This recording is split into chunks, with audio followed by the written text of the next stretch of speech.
آپ روزانہ سوتے ہیں رات کو؟ سارے خاموش ہیں، جیسے جاگتے ہیں سارے۔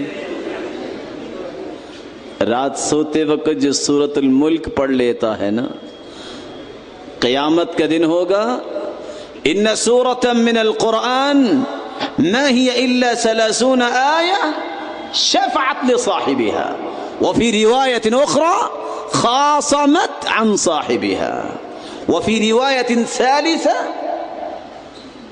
جو رات کو سورۃ الملک پڑھتا ہے یہ سفارش کرے گی پہلی بات، بلکہ جھگڑا کرے گی قیامت کے دن۔ پہلی بات تو یہ ہے ہی المانعۃ من عذاب القبر، انسان کو عذاب قبر سے محفوظ کروائے گی۔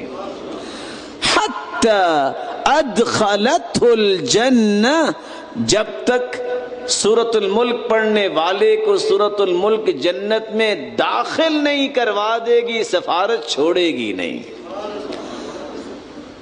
آخری بات میں بیان کرنے لگا ہوں، وعدہ دے سکتے ہیں کہ آج کے بعد سورۃ الملک پڑھا کریں گے؟ کون کون ساتھی وعدہ کرتے ہیں؟